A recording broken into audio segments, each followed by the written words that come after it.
All right, guys, this is the actual episode you've been craving, and me too. We're gonna get the Super Bee to run today. We've got a new starter, and we've got a stronger battery. We've fixed all this little electrical madness going on. This car is gonna fire up, and you're gonna see it right here in this episode. Here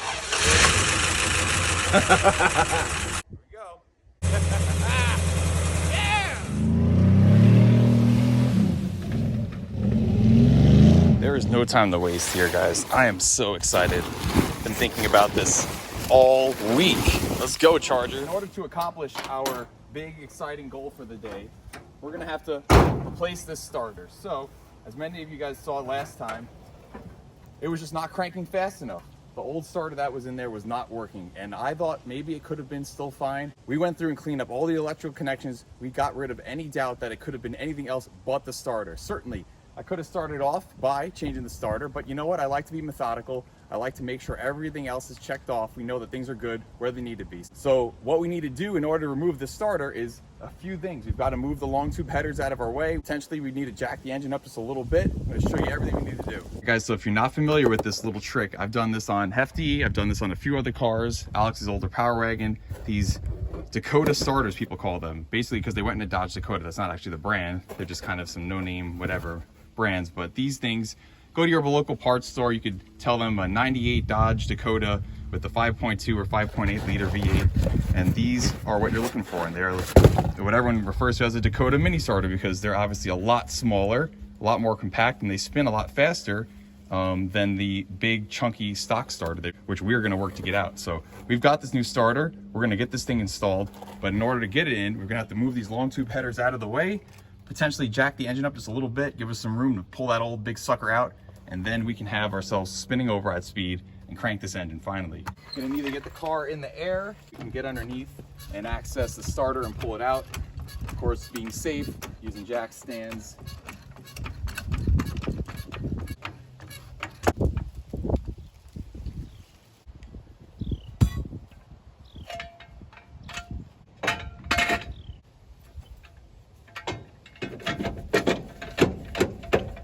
Okay, jack stands are in place. I like to put them right underneath the control arms. And once the car is up, I always give it a good shake test. My Uncle Joe taught me that, because you never know. It might seem like it's okay, but give it the old bump. Make sure your life's underneath this car, you know what I mean? You don't want to lose it. And I'll also keep the jack underneath the K-frame as a third point of safety. Okay, our car is jacked up. We've got jack stands. We are safe. Good to work. Another thing in my observation down here, I've noticed this transmission cooler line is bent pretty bad here. So once I get the car running and try to make it a driver, we're gonna replace that because it's probably reducing flow a lot. And it's gonna hurt the cooling of the transmission fluid, which will ultimately lead to further wear and deterioration of the transmission. But here underneath, you could see, there is our lovely factory starter, which we were going to get out. So our motor mount bolt passes right through here on the K-frame. If we need to pop this guy out, we can, and then get a jack underneath this side of the car and kind of lift it up a little bit. But this is where we are working, right here, right in this area. So we just need to get this header out of the way. It's also a lot easier to work by moving the spark plug wires out of the way. So we've got those over here and out that way. And I'm gonna pull the number 7 spark plug because it kind of gives a little better hand access down here. And we can get the nuts off of the long tube header and separate that guy. And while we were getting this plug out, I actually would like to test it just for fun because I got this cool little spark plug tester and I wanted to see what this one looks like here compared to the original one that was in the car. So this is a used plug that I had in Hefty, but it's in a lot better shape than some of the plugs, or at least visually, that were existing in the car. It appears to be a lot better shape than one of these, which is an original plug from the car. So you can see these two side by side. This little nifty spark plug tester I got, it was like $35 on eBay. All it's gonna do is apply some current and you should see some sparking coming right between the electrodes, and we can kind of compare what each of them look like. So let's turn it on. You'll see this dial indicates RPM, so 1,000, 2,000, 3,000 RPM of spinning speed on the machine. When you put the spark plugs in it, it seats all the way down. Like that. Now we should see some sparking. Oh yeah. can definitely hear there's a lot more action going on with this plug on the right, which is one of the newer plugs from Hefty that we donated into here. But they're both sparking. That is about 2,000 RPM. We've got it cranked all the way up to 6 right now. So yeah, we were making some spark, but you could kind of just see from a little bit of an eyeball test how much one seems to be delivering than the other. So once again, guys, we should definitely have an initial fire out of these plugs that are in here. Just another kind of fun little test I wanted to do as I pulled this thing out. Let's get these header bolts out. Just go ahead and get a little juice on them. Should be a 9/16, and it is. Okay, it's coming free.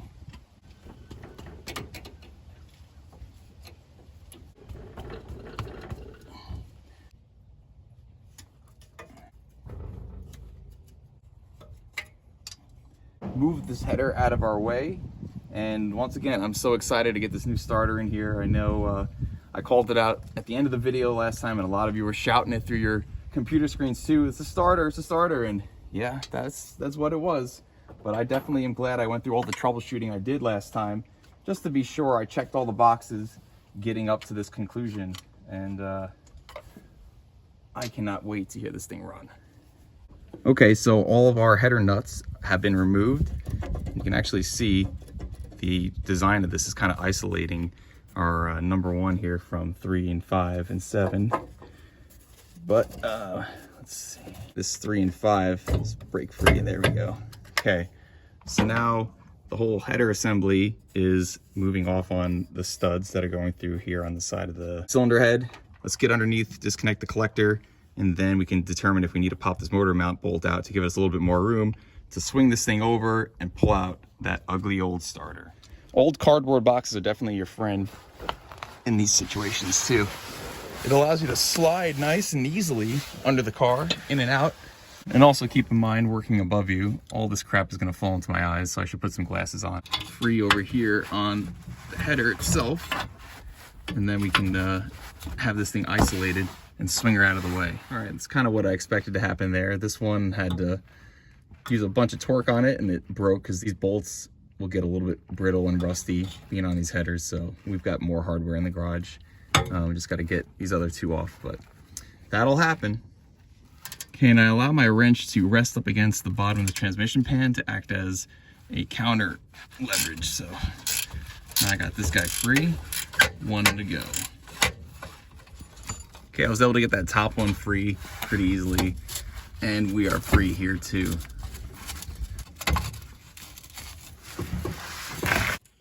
Okay, let's get this free. Nice. Okay, exhaust is free from the header. Now we should have all the room we need to be able to wiggle this thing around, and then we might need to pop this motor mount, but let's take a look. Okay, buddy, is today gonna be the day? We're gonna get it today?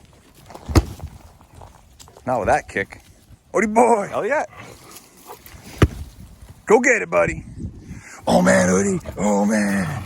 Oh man, she's gonna be a runner. Oh, I know it. Oh, I know it.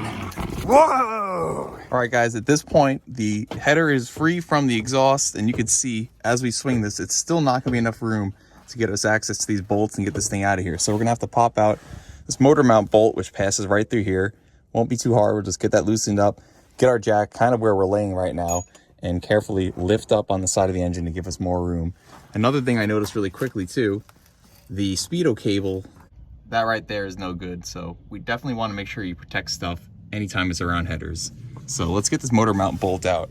At a certain point, you start to try and listen to your own advice. So like I said before, glasses are on because stuff is going to get knocked out into my eyes inevitably. And I've had my eyes picked twice so far over the years I've worked on cars to get rust out. So the worst thing is when you wake up the next morning, your eye hurts really bad and it's very sensitive to light. And you'll know it. You might not even see it on your eyeball. You got to go to an ophthalmologist or eye doctor or whatever, and they literally get this little needle thing, numb your eyes with a numbing drop and pick it out. and your eye hurts for the rest of the day, but then it's good. So avoid that and just wear some glasses and help yourself out. Anyway, this is a 5/8 bolt. It passes through right through that motor mount, through the K-frame. We don't even have to get a nut on the other side. Let's get this guy broke free and we will be one step closer to getting in our starter. That wasn't even in there all that tight. And all that dirt and sand would have went right into my eyes just now. So definitely a good call wearing the glasses. Okay, that's out of there. The motor mount is now free and we can very carefully jack up. I'll put a big block of wood under here underneath the underside of the oil pan here and give ourselves a few more inches of space. And one other thing, instead of trying to get this wiring off underneath the car right here and loosen it off of the starter side, I'm just gonna pull off these 2 wires here, which come around off of the starter. They follow up here over to the starter relay, and just pull these off, this big red terminal right here. And I'm gonna unscrew and this guy, so this way we can just save ourselves a lot of time and hassle. Now these are free, and then we need just this big cable for the actual battery is already just free and loose, so we can just pull this all through. Once the starter comes out, it'll all just get sucked through out the bottom, and then we can take it off over there. Be 1,000 times faster than trying to fight with it, taking it off right here. All right guys, now we've got our jack underneath the car, got a block of wood, and we're over towards the driver's side of the oil pan. We're gonna lift up carefully and move the engine up a little bit to give us a little bit more room, and you can see the engine is moving just like that. Nice. See if we've got enough room to get this header off. It's definitely swinging a lot more out of the way, so that's what we needed right there. Matter of fact, there we go. The header is now off. There. Now we can get under the car and really manipulate this thing out of our way to get this starter out. All right, we are able to now access the lower bolt here for the starter. It's gonna be something like that. There we go. The 5/8. I moved the jack out of the way to have room for myself to work, and now I'm able to access to that 5/8 bolt on the bottom. It's gonna be on here pretty good. Something just broke. Okay, thought we broke the bolt head. Hopefully, I don't think we did. Okay, yeah, I kind of had to get a hokey little setup here with my swivel to add as an extra extension.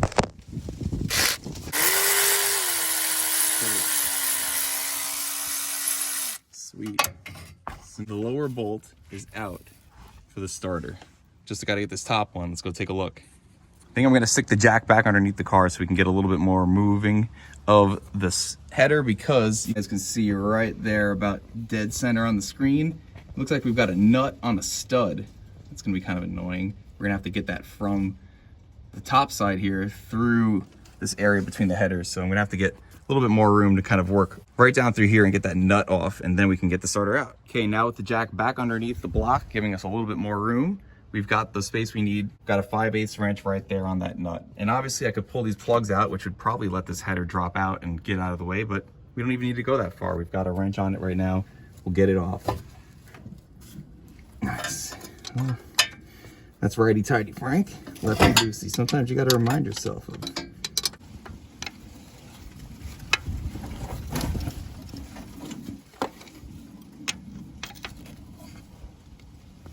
Okay, and that is it. Just gonna have to work this bad boy off, and I will catch you guys back here in a minute. Now I could go get my ratcheting 5/8 wrench, but it's actually coming off by hand, so we'll just keep going like this. Like I've said in many videos, ratcheting wrenches are your friends. It's gotten to the point where the stud with that nut on there is actually starting to come off with the nut, so I don't know if our starter's just gonna hit the deck here. We'll definitely know and find out if it does here in a second. Okay, the stud is out, and I actually just remembered it can't hit the deck because the front side of it actually kind of goes into the bell housing a little bit. So we should be able to get under there now and wiggle this thing out. So it turns out the bolt I removed before was actually a bell housing bolt. I'm gonna have to get the actual lower starter bolt out, and we should be home free. Yes. Okay, now it's gonna get kind of caged in here a little bit. Need to make some room.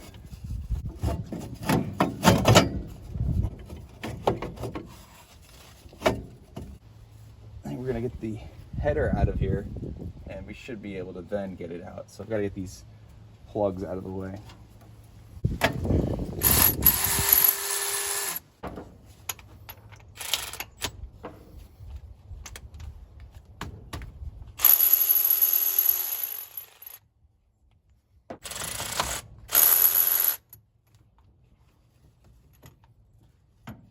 Okay, all of our spark plugs are out of the way now.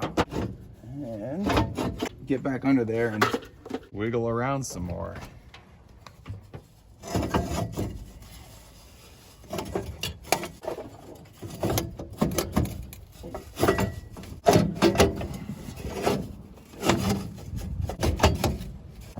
What a fight that was. Here we go, guys. Last few inches here. There it is. Come on. You must leave this car. You dirty, slow, ineffective old starter. Yeah, it is out. Cool. Okay, we'll pull our wiring through. That was a shim that fell down. Oh man. Okay. Yes, there it is. You filthy, slow cranking, good for nothing. Away with you. Oh, I'm so happy to see this thing out. That was honestly not that bad. Probably took me about an hour here. Just to see this old 35-year-old, well, it's a 54-year-old starter that hasn't worked in 34, 35 years any good. Out. Heck yeah.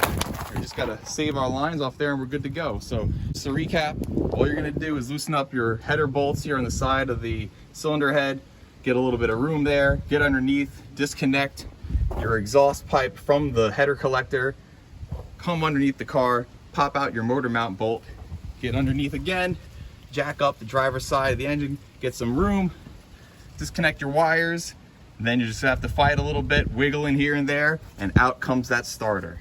We can run a quick bench test here on our starter. Obviously, this is not going to be under the load of the cranking amps of the car, but we'll just still see that it works. It says that it worked from O'Reilly's, but we'll hope so. Connecting our positive terminal to the larger pole here, and then we're grounding out the body with the ground side here, and I just got a jumper pack. And once I arc across these two poles, we should see the Bendix kick out. There it is. That looks promising. Okay guys, let's hope you're the one to get this car started. All right, and once again, let's just show you guys how weak this old dog is. I've got my little jumper pack connected here, grounded to the body of the starter. Positive line has juice going to it, and when we connect our cables, watch how slow and sluggish this old dog is. Oh my God. Terrible. Oh man. Oh man. No wonder. That's it. You are retired, my friend. I could have told you that. Well, babe, what did you know? This whole time, that starter was a dog. I literally told you to change the starter the very first thing. I know, but we had to do a little bit of testing. Had to make sure that everything else was okay in the car. And it was your man ego. Work smarter, not harder, babe. Well, sometimes you just gotta check things, but now we know. Starter's a dud. Look how filthy you are. Turn around. What you gotta do? Hey, right there. Okay. Yeah. Caca. Listen, I will do whatever it takes to get this damn car to run today, even if I've got to start running myself. That was dumb. You guys can clearly see the difference. We're getting rid of this big old chonker right here. You are retired. You are hired. Let's get you in. So this stud on the new Star is a little bit larger than the other one, so I'm just gonna have to get this connection here just a little bit larger. I save. We're gonna get this opened up right now.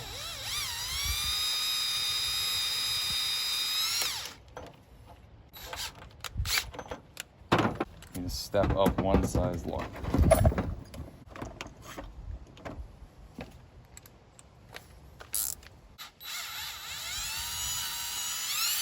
Again, really slow, so I'm not going to twist off my finger or break this connection. But there we go. Okay, now we fit, and we can get this thing attached to nut going on there. And then this larger one goes to the larger pole along with the end of the battery cable, the positive battery cable. Okay, and then this red wire goes on the larger stud, and it pairs with the battery cable like that. You want to make sure that when you put this on here that this part, this lead for the battery cable, isn't anywhere near this pole, because if these connect to each other, it'll set the starter off and it'll start going and trying to start your car when you don't want it to. Now we can try and feed this guy down here and get it ready to get installed. I think we're actually gonna have to go up from the underside though. So I've got the cables kind of started to be fed up from the bottom side. I'm just gonna continue to pull them the rest of the way up here. It's gonna go in with the terminals on the top and kind of that orientation. So let's get it worked into here.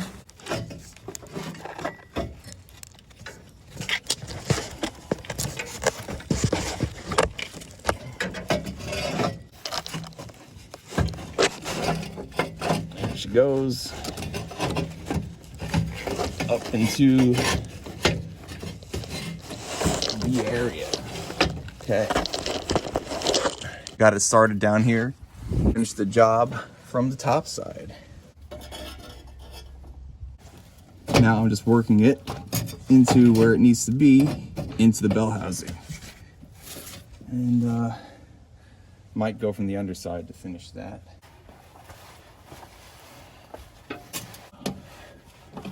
So much more room to work down here. This new starter, it's awesome. All right, she is snugly fit in. Can I do this? And not have to go upside? Oh, look at this, guys. Reaching through for the iPhone. Yeah. Okay. Teleporting you guys to where I'm at. Okay. Down under here. Look at that. Nice fitment. I don't know if we're going to need a shim or not. Fingers crossed we don't. I've never had to use one. There was one on the stock one, but I think we're just going to be all right like this. Lower bolt started, as well as the one we accidentally took out from the engine through the bell housing. And now we'll go get a 5/8 wrench, get these tightened, and then we'll do the top side. Okay, and then we can get this upper stud going back in here to the top side, and that's what'll mount it back on. So that's been not too bad so far, guys. All right, and I am getting the final nut here on this stud tightened down, and we will complete the starter install. And then we can get our headers back on and go for fire. Okay, the starter is installed. We're just gonna get our wiring routed the right way we want around the header, get the header back on right now. So let's get it back to these studs. Now this gasket is probably not going to work out that great, but I'm really not that concerned about it tonight. There's a little bit of a exhaust leak here and there. It's fine. This car needs a lot of tuning up ultimately once I get it running and driving. But for right now, we want to hear this thing fire off and hopefully know that this engine is still live and viable and thriving. Let's get these nuts going back over here. You'll notice I also just had taken a wire brush and just cleaned off these studs because we're knocking pieces of dirt and rust onto them, and we don't want to get anything too dirty, and then you could cross thread as you go on because you get a piece of rust or dirt or whatever between your threads.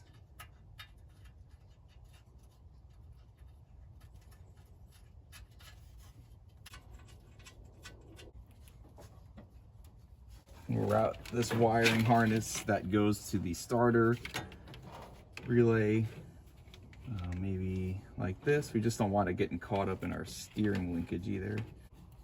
Like I said earlier, we're keeping in mind where stuff is right now, making sure none of our wires are sitting on hot parts of the engine block or the headers, because we don't want stuff to be burning off, melting, or getting twisted up in steering. Back onto this large pole.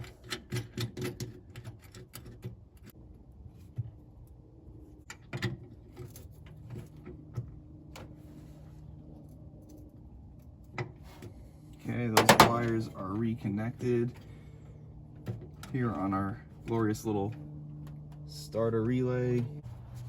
All right, wires are nicely routed in between the headers, nowhere near anything, not gonna touch anything, not touching each other, away from steering.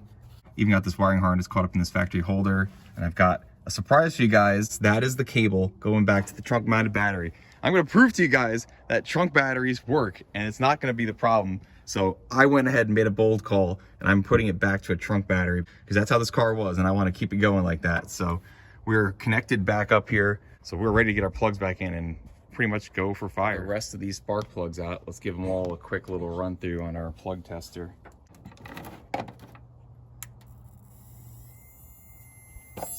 Nice. This guy's looking really good. And because we have the little HEI module on there, they say you can open up your gap from 35 to 40 thousandths. So I opened up the gap a little bit on these two. Nice.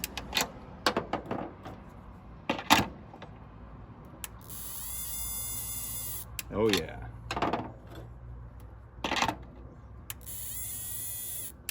Beautiful.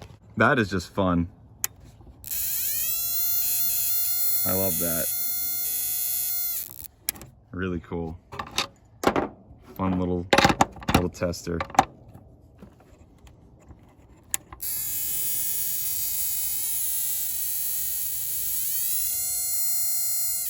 Okay, let's get these back in.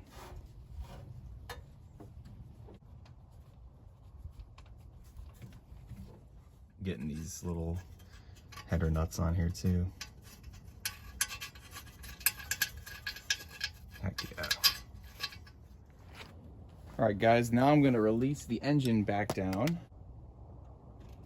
Like that. Get our jack out of the way. Now we can go reattach the motor mount bolt and get our battery in here. Like I might have mentioned earlier in the video, this is a brand new battery. The one I was using in the last videos was only 6 months old, but it was the value brand, and I guess really wasn't that great of a battery. I talked to the guys over at O'Reilly's. They said they don't really hold up and last all too well. So this one's actually got even more juice. It's got 750 cold cranking amps. The other one had, I think, 600 or 650. So this should be really good. This battery was like $190 something. I remember when you could get like top of the line batteries like 10 years ago for like 120 bucks, 130 bucks. So they're definitely going up a little bit in price, but so has everything else, right? So let's get this in here really quick. Positive on the right. And like I said, guys, I've had a trunk mounted battery in my 67 Coronet for 8 years. Drag racers do this all the time. This car obviously drove for 20 years with this trunk mounted battery, so there's no reason why this shouldn't work, because we know that it did. We just had a really weak starter. So get these terminals on here nice and tight. Okay. Nice. All right, new battery, bring us some luck. Okay, now, as long as our shifter is nice and in park, we should be able to hear this thing spin over, and spin over rapidly.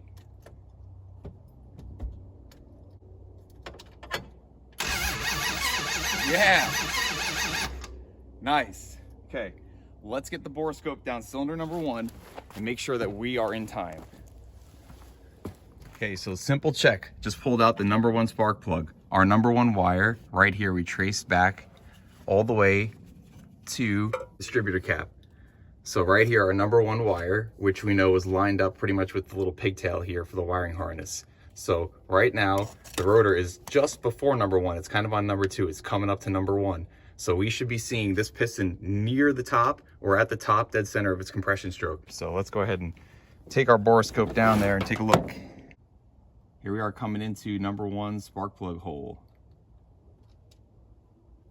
And what is that? That is the top of a piston. Can you guys see that? Okay, we are at the top of the piston, which means that we are top dead center. Coming up right now on the compression stroke with cylinder number 1. We're about to fire right there on the distributor to that number 1 wire. So we're good to go here in timing. Go a step further and show you guys live down into the cylinder as it's going up and down in its compression stroke. So check this out. Make sure our cap doesn't get caught up by the rotor there of the distributor. And you'll be able to see the distributor rotor spinning around right here as it's doing this. You guys see that? There we go.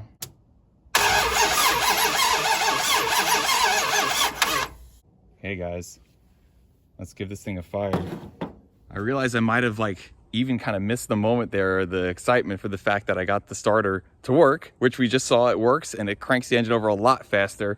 I'm just excited just to see this thing run right now, and I'm just getting it back together, getting all the way to this point right now has just been so much work. But yeah, that starter works. It is up to speed, it is fast. So we knew for sure that old starter, that's all it was the other night. And sometimes you just have a hard night like that, and then you come out here, you take a night, you have nightmares about it, you think about it again, come up with a new game plan, refresh yourself, and now here we are, ready to fire this car, and I'm really, really excited, guys. All right, guys, last thing I want to check before we fire it off for real, I want to check and see that our ignition system is doing what we want it to do. So we're going to pop off our distributor wire here. We're going to see this arc over here on the tie down for the valve cover. So let's give that a shot. Just need to turn the key on. We've got our modified little HEI GM ignition combination here with a Blaster 2 coil. In our previous video, I showed you guys how I wired this thing up, and this eliminates having the ballast resistor and is different than having like an orange box ECU for a Mopar. So this is what is giving us our ignition right now, going to a factory style electronic distributor. So right now, when I connect on the poles of the starter relay, we should see spark come off here. So fingers crossed, everyone. Yeah! That's what we wanted to see. Just like this. Yeah! Okay guys, we should be able to fire. Coil wire going on. All right guys, for the first time since 1990, we're gonna start this 383 Magnum right now. Let's sauce it up a little bit. I'm pouring fuel down the vent tube, which goes down to the carburetor bowl, so this way it'll actually hold gas and I'll be able to thumb the throttle a little bit once we get her going. Okay, now we can just sauce it up in general. Ready?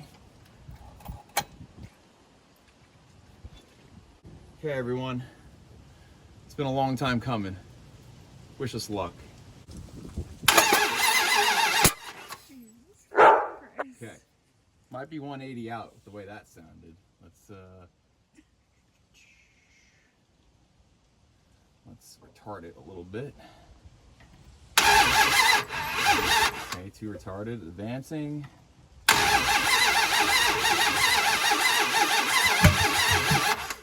Okay. But you know how that goes. Yep, we're 180 out, definitely. Okay, 1 second, everyone. So we are 180 out, so I'm just gonna flip everything here. So we've got number 1 right here. Number 1 actually needs to be over here. So I'm just gonna pull off my wires and just do a clean cup, move down, move down.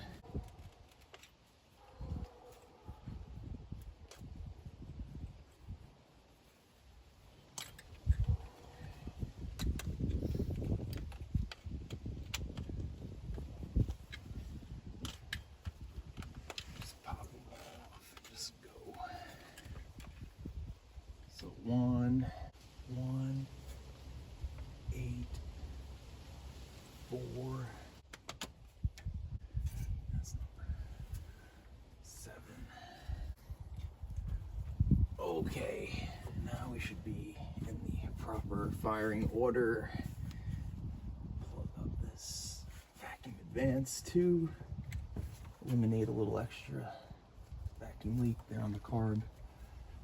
Okay, firing order should be sorted now. And we should be ready to try to fire once again.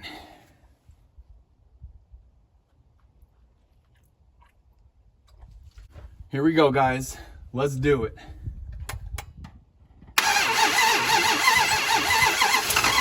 Oh, she's trying. Okay, we are getting it. We are getting it. Let's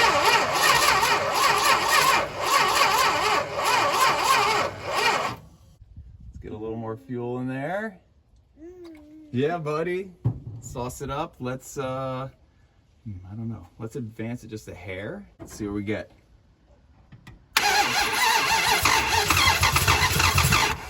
Okay, let's advance a little bit more. Okay, we might just need some more fuel. Because she's drank in 30 years. She has not drank in 30 years, is right. Watched a video once where Uncle Tony said that people never sauce these up enough, so let's give it that shot. Yeah, I think that's what we need, is just a little more fuel down there. Just don't make it blow up. No way, babe. We got this.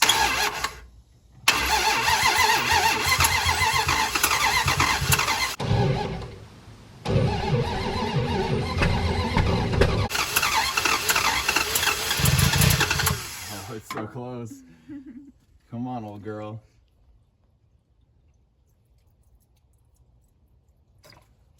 Oh, we're close. We're close. Let's advance it a little bit more.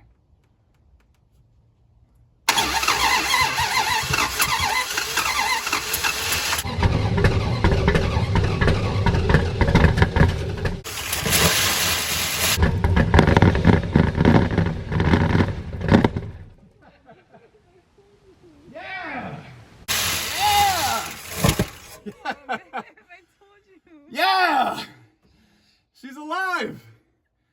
Oh man.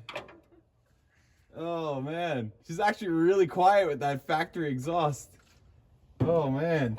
I hope the B-roll footage on the back showed a bunch of stuff come out of the exhaust pipes. That was so cool.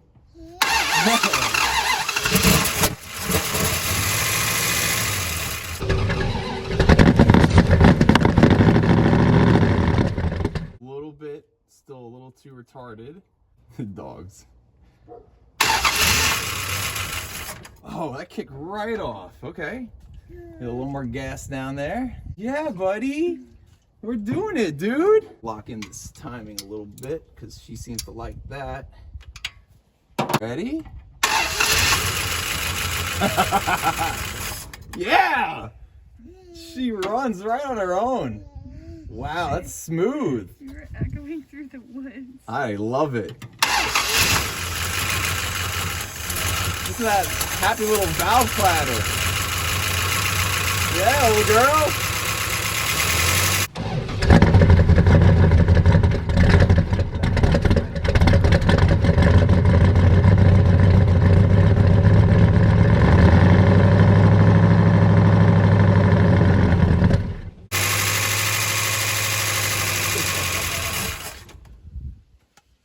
Guys, we did it! She's alive! Yeah! Woo!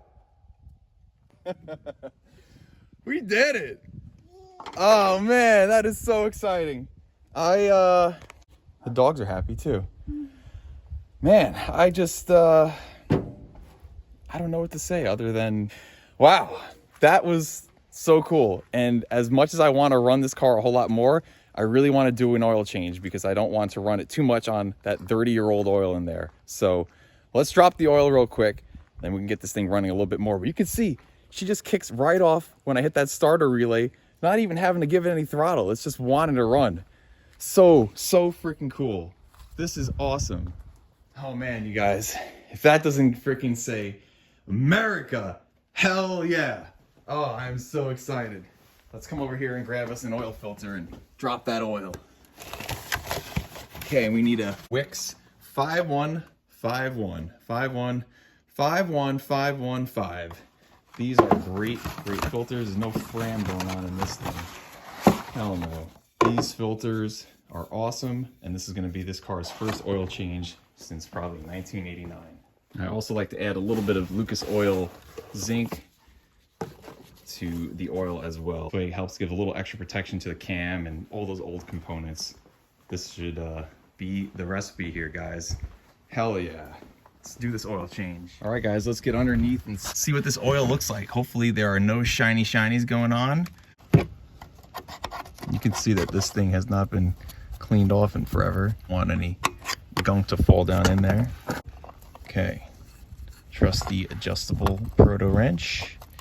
You get the honors, buddy. Oh yeah, okay. It's been a while. Well, we've got just a little bit of heat in the engine from that little first fire. This is definitely the optimal time to be doing this. First time this has been dropped since '89 or so. Hell yeah. Very clean. Very clean. Looks very clean. It's not milky or murky. There's no coolant getting into it. Nothing extra shiny and shimmery in there. It's still somewhat brown. Not bad. Not bad at all. Let's let this drain out and then we will fill up with some new oil. And while we let that drain, let's get this old crusty oil filter off of here. The one thing about the way they design these cars, this oil will always land and catch on this K-member right underneath. Kind of fill in right down here. You can see the backside of where the oil filter meets the oil pump housing, and it'll fall right down there in this little valley on the K-member, especially because the car's jacked up right now. It'll kind of fill up. I usually take a little piece of cardboard to make a ramp to help it guide off, but right now I don't really care. Let's just get this thing crack free. Hopefully this will move though. Oh boy. Yeah, this is not gonna make it easy. Please move. Oh, it's on there good. Okay, we gotta be careful because we don't want this to turn into a nightmare. We might have to pull the radiator out again and then do a little surgery to get this thing out. It hasn't moved in 33, 34 years, so she does not want to move now. It's crushing. Kind of what I expected.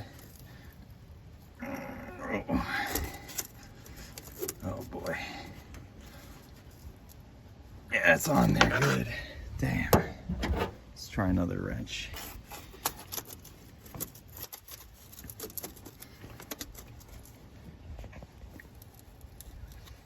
Oh man. Yep. All right, that's gonna add a little more job to the job. For the sake of not having to remove the radiator, pull off both of the cooler lines to the transmission, pull off this fan belt, pull off the radiator hose, maybe I could just get this big pry bar to kind of punch through it and heave-ho this thing out of here. So let's give this a shot. It's gonna make a mess, but I don't really freaking care.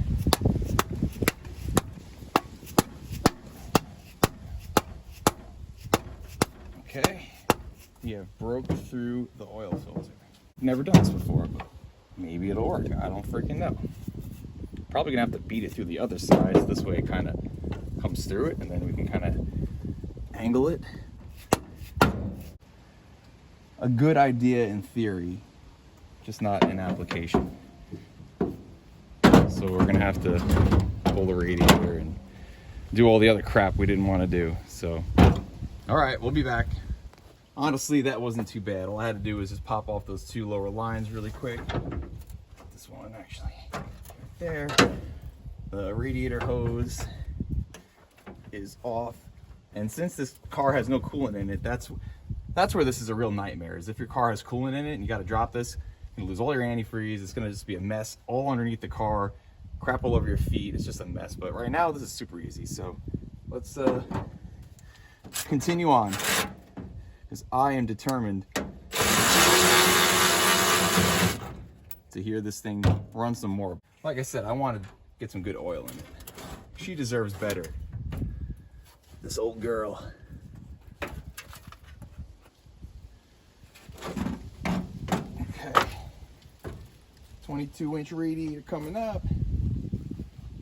Hell of a lot more room to work now. We might need to pull off our power steering. And let's just get this hose out of here too. Should be able to twist her free. They do make a radiator hose pick tool. I've got some. They're in the garage, and I'm here, and I don't feel like going there. There we go. Oh. Oh. Oh man. That's saucy in there. So I guess that's one nice thing about this window right now. Let's get that out of here. Hopefully that didn't go on the carb.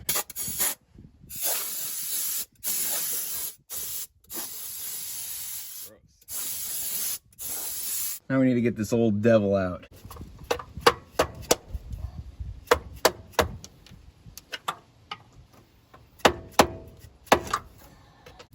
I'm gonna get the power steering pump out of the way to give us more room, because something tells me this is about to turn into more of a job than I was signing up for.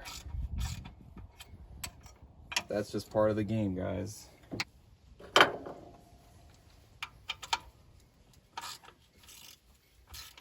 Penetrating oil, I don't know if that'll help or not. Probably gonna need a hammer and a chisel, I'm gonna guess, to get right along this bead and then just kind of beat it this way and get it coming off. It's kind of what I was trying to do with these screwdrivers. This magical journey.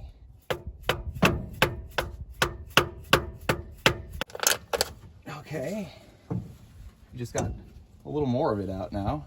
The old, looks like it was a purulator.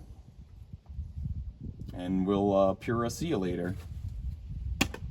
Okay, there's a little more visibility now for us to kind of see our problem here. Yeah, we're getting it, guys. We're slicing through it. So hard to tell. I think we're slicing through it. Come on, baby. Come on. Ah. Oh, the knuckles. Essentially where we are at right now is this last little strip of this oil filter is left on, and there's a male threaded part of the oil pump. We don't want to hurt those, which this part here is still attached to. These little gaskets get dried up. That's why you always want to put a little bit of oil on it, but obviously you don't wait 34 years to do an oil change. But even between years, if you put this on dry like this, it could get kind of stuck against the body with heat cycles, and you could be in a similar situation, but not this bad. Please, please, please. Come free. There we go. Yeah, guys, we're getting it. Yeah. Heck yeah. Oh, man. Oh, man. Like I said, I've never had to do this before. And I think I actually didn't do half bad. Okay, let's get a little cut here on this side and continue marching on like that. There, just like that. And as I'm hitting it, it's just letting it spin off. Yeah, cool. All right, guys. That is a huge relief. I've never done this before, and I am very pleased with myself. And it's what it is. I've been working on cars for 10, 15 years. I don't know how long, and you always learn something new. Look how dry that O-ring is. You can see that oil on the top is what leaked down onto it, but this oil isn't, there's not even any oil on here. That O-ring was not put on with oil on it. Don't do that. That is really cool. We got this thing out of here. Problem solved, boys. We're moving forward. We're gonna do a quick cleanup on aisle 5 here. Just gonna get this old oil off of the mating surface on the oil pump housing. Actually, stand by. What is that? Why we check.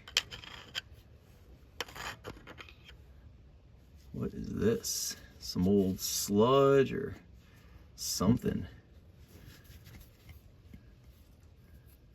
Yep, get that out of there. Let's get some carb cleaner. And we didn't need any of that stuff winding up running through the engine. I mean, it looks like some old bits from the oil filter, potentially.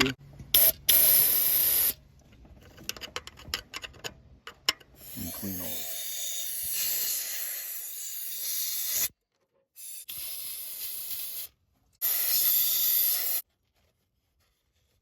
There we go. That's what we're looking for. Much okay, now this will be the easiest oil filter replacement ever. So let's get this O-ring lubed up and put her back on. I'll be daring and use some of the old oil. Why not?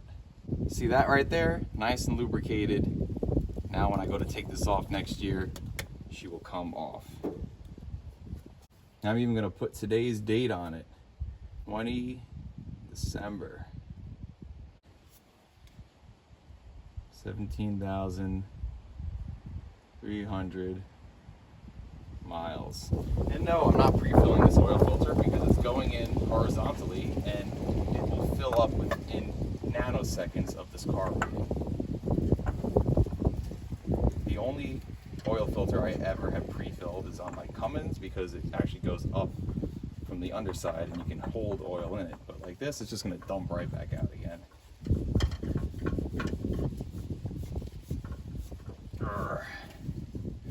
Okay, nice and hand tight, like that. And then after getting it hand tight, I always give it just a hair of extra, but literally, that's it. Any more than that, you'll be fighting it again next year.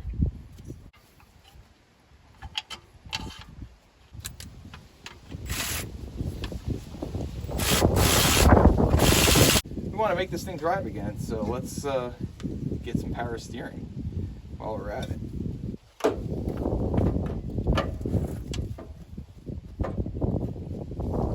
Get nice and snug in this belt now. Just use that pry bar to leverage it out.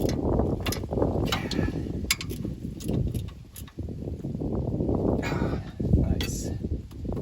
Nice and tight. Tight like a tiger. Oh yeah. Let's put some new oil in it. It's always a good idea with your old funnels you've got laying around to spray them out with some carb cleaner. You can kind of see down, there's a little bit of discoloration and some dust and stuff in there. We don't want to introduce that to our oil, so let's spray this out.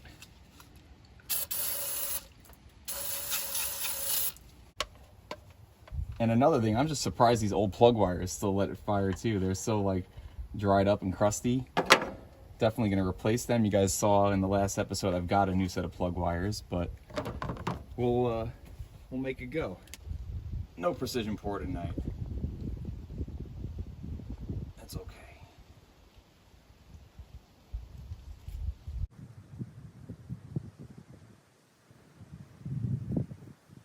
I'm going to cheat down here now that I've got a little oil in the system and just let a hair more out and see if it doesn't push out any other old oil with it. We'll take that. We'll do another oil change here not too long from now. Nice and snug, nothing too crazy on this. Okay, cool. Continue filling. I'm also going to add in my Zinc Plus right now and kind of let it mix in with the oil as it's going. Just do about a quarter of a bottle is what I usually do.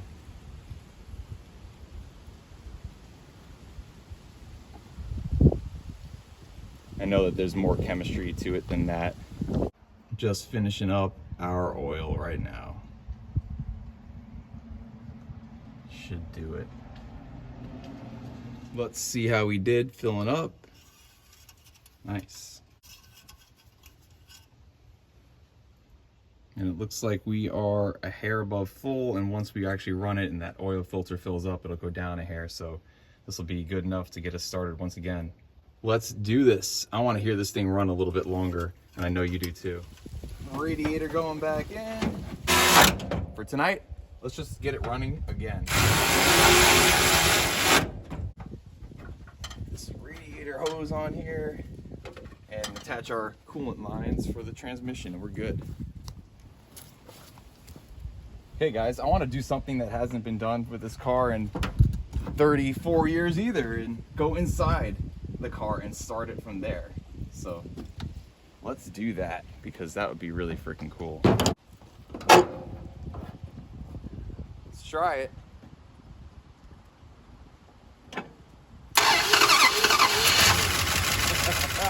Yeah! Oh man, that is so cool. Really listen in on what it's sounding like. Let's do that again.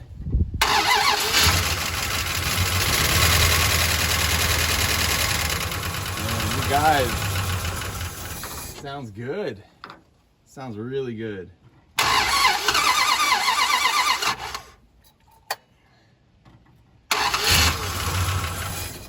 It fires right off. That is so neat.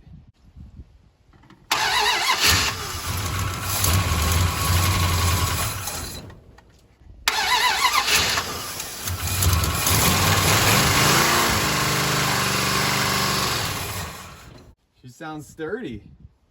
Sounds really good.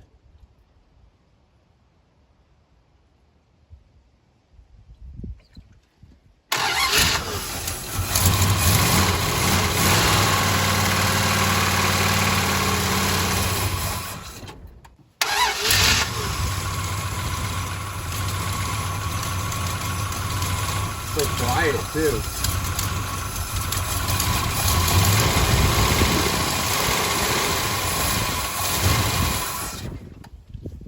This is so cool. I could do this all night.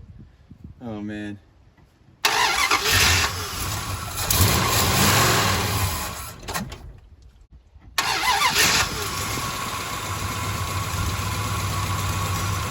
Really quiet. The engine sounds so good. I'm not hearing any knocking. The valve clatter all went away. She's healthy, guys. She is healthy. Hell yeah.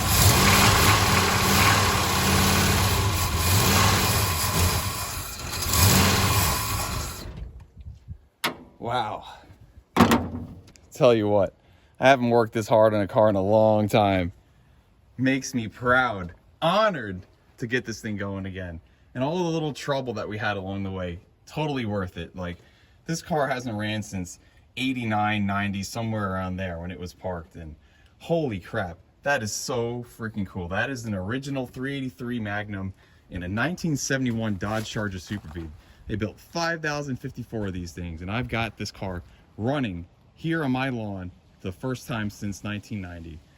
So cool. This is the stuff that makes me tick. This is what makes me me, makes me happy, makes me proud. When I can do something like this and take something that's needed help to get back running again and just get a car, just take a problem and solve it, you know, fix it, figure it out. We had all those problems with the ignition, we thought, and then it was actually the starter, you know, and just being methodical, following steps along the way, and just helping teach you guys, but also learning more things myself along the way, because this is a never-ending process. Learning is a lifelong thing, and I love learning about cars. I love every time I get underneath the hood and do stuff like this. So I'm just so stoked, you guys. There is so much more to come with this car. I'm gonna get this thing driving here before you know it. I'm telling you, the way that this thing's going, you know, simple stuff. We'll drain the transmission, refill it a little bit, check the gear oil in the rear end, do some brakes, fuel tank, simple stuff like that. But this car is running, you guys. It's amazing. So I don't know.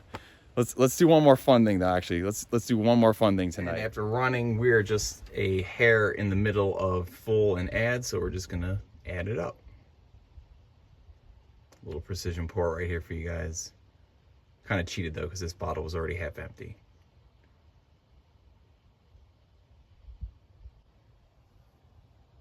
Nice. Okay. Also going to top off the transmission since we lost just a little bit of tranny fluid when we pulled off the radiator. Shouldn't be much, but just the hair. And like I said, we'll drain it and get some new fluid in it soon. ATF plus 4 is something that a 727 likes too, so this is kind of the stuff I always use. Woody boy, we got it running. Isn't that awesome? Hell yeah.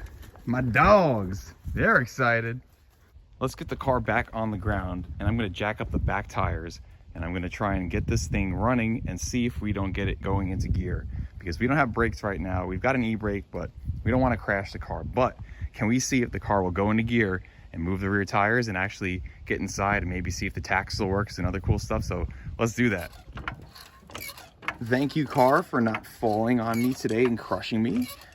this was a awesome day. You guys can see I was safe on one side and put a plate to transfer weight down to the ground. Okay, let's get the backside jacked up now. Oh, timber! I'd also like to point out I've had my battery tender on here giving a little extra charge to the battery because we don't have fan belt right now on the alternator. We don't even know if that alternator still works and is charging. So this is keeping it in the green, good voltage to our new battery. And once again, may I just say, naysayers, trunk mounted battery works. Trunk mounted batteries work. As long as you got good clean connections, got a proper gauge cable, it works. So what can I tell you? NASCAR pit stop. Not quite, but we'll try.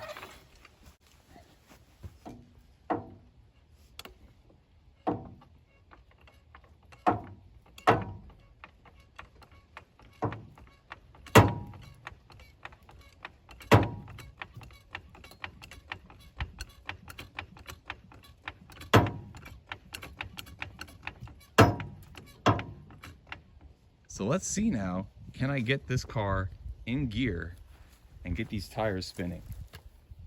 'Cause that'll be a huge thing to know. Maybe I can get it to run for a second from the cab of the car. Let's try it out.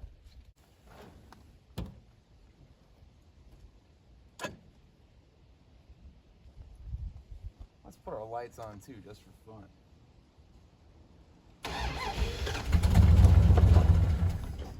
Anything? Let's see what happens. Come on, old girl.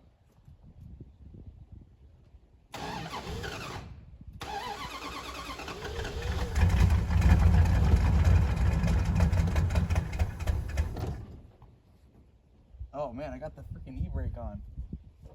I forgot about that thing. Oh man. Okay, let's get a gas one more time. Be going. We should hopefully see these rear tires moving, telling us that we're in gear.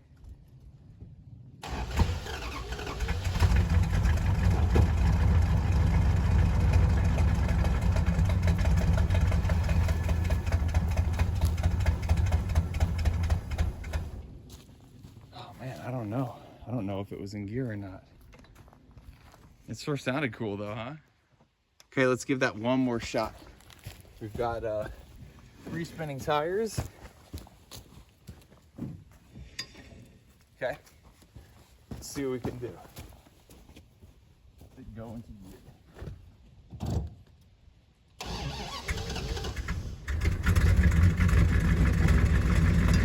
Yeah! It's in gear! Yes! And it's running on its own right now. It's amazing. Oh man. Yeah, baby, we're in down and low. We're in first gear right now. Wow. How freaking cool is that? How amazing. How cool is that? Wow. That is so cool. This car would be driving right now. If I hooked up a fuel line to it and maybe put another fan belt on it, got the alternator going. Wow. So cool, guys. So cool. About to make this car drive for the first time since 1990. Here we go.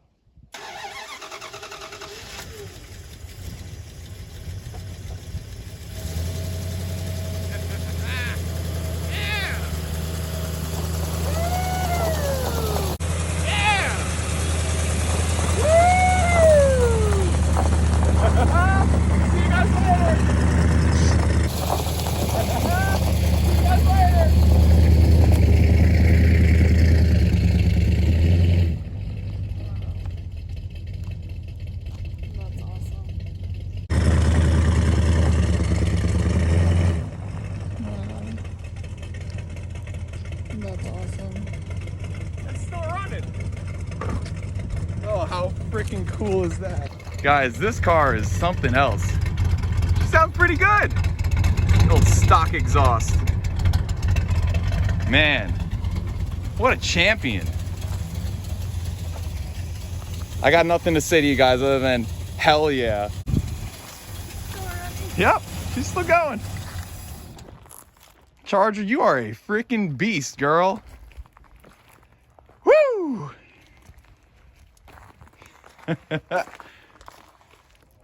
Oh man, so cool.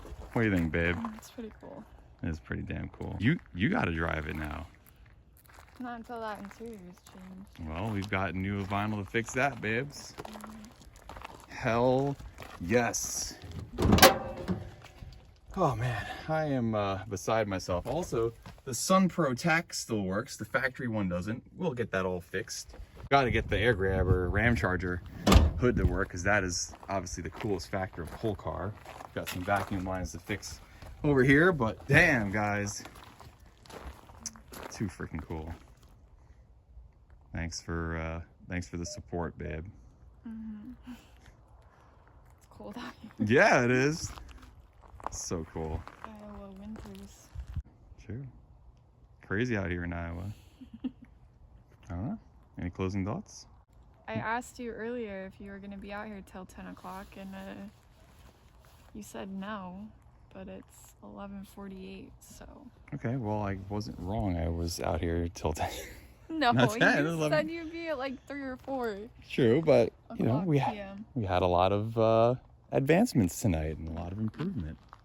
Had to go with it. I mean, this is amazing. You had to do this. You didn't get the cops called on you. They just want to come check out the car. Yeah, they would. All right, babe, let's call it a night. Mm-hmm.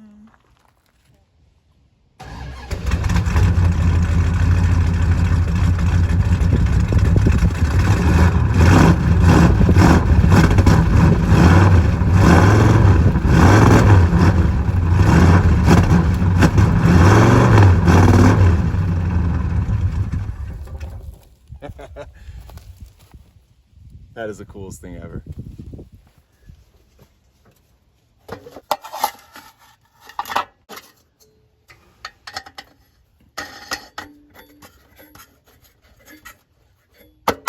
Sleep tight, old girl. Catch you later.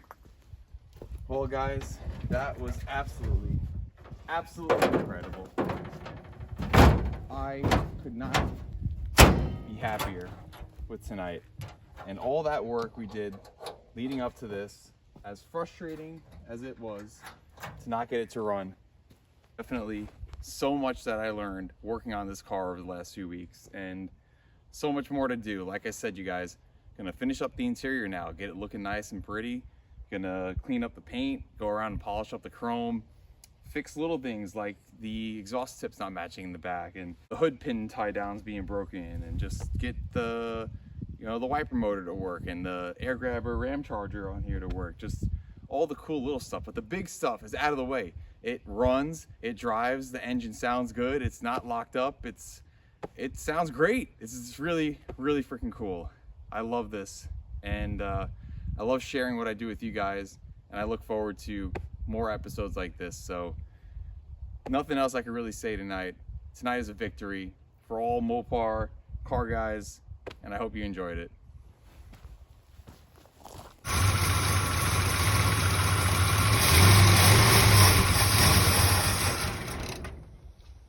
Tell me that isn't the coolest freaking thing ever. Get a little sauce in the saucy thing. But that's fine. I don't want to be in it. Huh? Nothing. Okay.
a hefty engine. Babe, you almost hit that tree.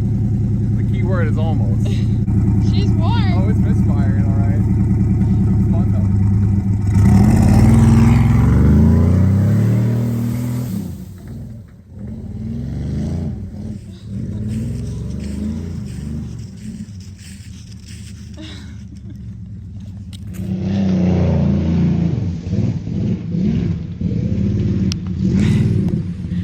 Are you kidding me?